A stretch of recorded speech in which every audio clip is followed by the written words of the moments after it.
Alright, ladies and gentlemen, thank you for joining. This is Soren Nighthawk here. I won the first round due to a no-show by my opponent, which was sad face because I have a really good deck, I think, and so I was hoping to get to play it because it's really good, and I was hoping to get to play it so I can see what it's like. But instead, I got a no-show. So here we are, waiting for my opponent again, and I said hello, good luck. Did the die roll? Okay, here we go. Here we go.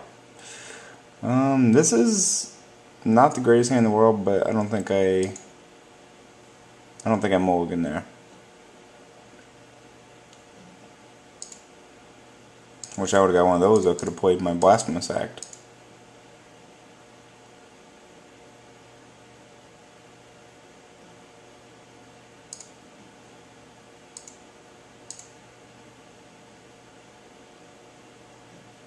Alright, black and blue so far. Probably a third color because he has the amulet, Traveler's Amulet. Half tempted to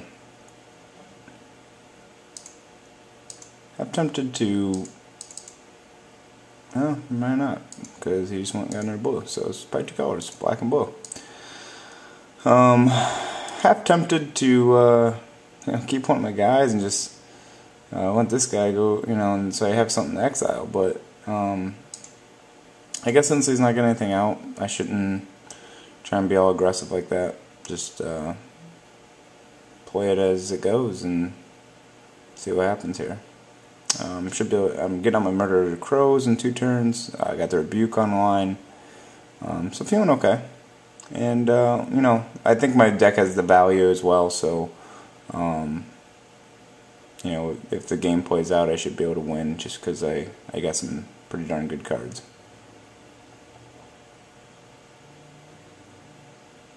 And we're waiting.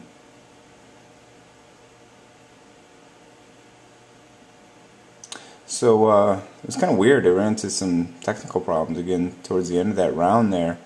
I think the round was up. It looked like the last match should have been just about getting up.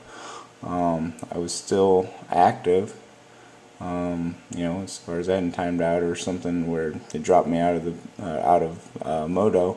But all of a sudden it pops up and says there's not a, the event has been canceled because not a minimum number of players have been met, which is totally weird. And so I logged back in, and I get in, and then it shows, before I'd show I'd won 2-0 because my opponent no-showed, and then it showed I was 1-0, and it showed that we weren't done with our match yet. So I'm like, what the heck's going on here? And then all of a sudden, boom, the next round starts. So as much as I was talking about how great Moto is and how people should play it, also there is some stuff you run into that is kind of annoying. Not to mention, my Murder of Crows is going to mill things, so therefore giving me targets for my makeshift maulers. So I should basically just start being able to put beats down once that happens. I mean, come on, what's going on here?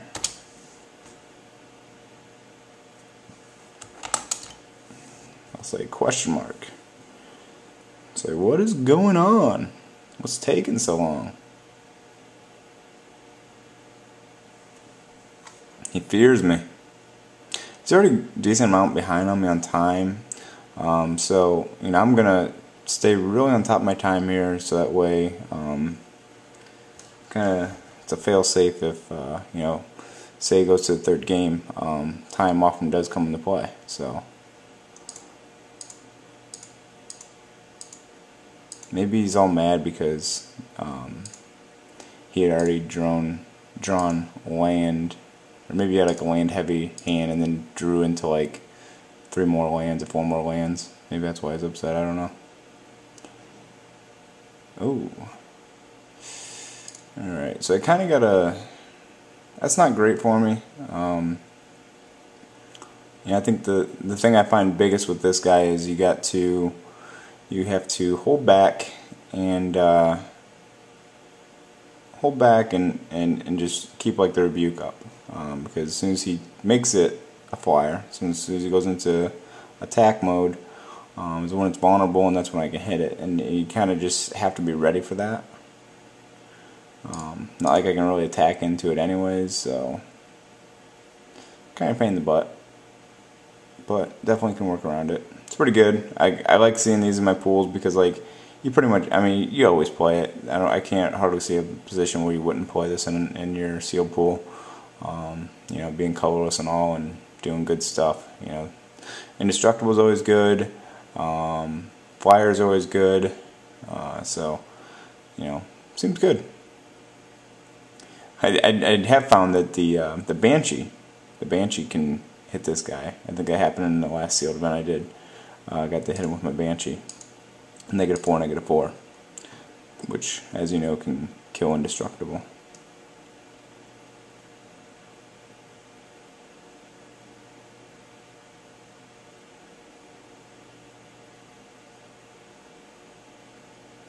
This guy's really taking a lot of time.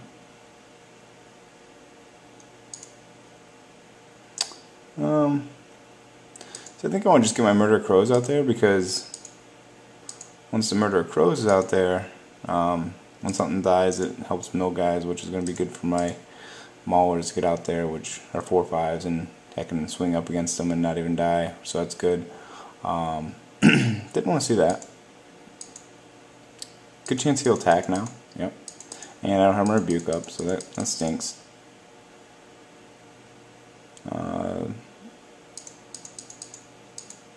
What else here? Alright. Don't think... Let's see here. I need to keep my rebuke up at this point. I mean, it really is unfortunate I didn't draw a land. Just because right now I could use pretty much as much mana as possible. But I'm just going to swing. Hopefully he thinks that we're in trade mode. But if he's smart at all, you got to figure, you know, the white player's got rebuke. Hopefully he doesn't have the counter spell. Rebuke into a counter spell would be unfortunate for me at this point. Definitely behind in the race. Okay. Poison Shoal. Okay, you can do that. No big deal. Not really afraid at this point. Got the land, so that's good. And so I can play my Cather. If he like blazing torches my Selfless Cather, I'm just gonna be like, good for you, buddy. Because that's not the play. Is he considering? I think he might be considering. He's like, well, if this dies, you know, because these guys are troublesome. Like you can kill them, and there's still a problem. Obviously, I mean, it's like having whatever that ability was when, you know, like things had +1/+1 counters, and when they died, they still like went on to something else. So like never really goes away for you, and so they're really problemsome. One of my buddies, we did a little sealed pool together, and he had like 3 of these, and I don't know, he had a total of like 18 humans, but 3 of these, and just like, it's just really tough to deal with, when you got a bunch of humans that, you know, just gonna get bigger when you kill it. I don't know what this guy's doing, but he's really gonna screw himself on time if he doesn't watch out. I think that yeah, I don't know. I'm not sure what his deal is. So like, I'm just gonna kind of like sit back, be kind of conservative in this. You know, he does have that, so it's that's troublesome for me. Indestructible guys are tough, but it's only a defender, so that's the plus side of like when you know, a defender and indestructible. You know, it's like, well, it's indestructible, but it's defender, and if he attacks, it makes him vulnerable, and he doesn't have the defender to block. That's indestructible. So I mean, it's a kind of a catch-22. Thank you for watching. I'm gonna go ahead and start up another video. Please like, subscribe, comment, favorite, all those good things. Thanks a lot. Bye.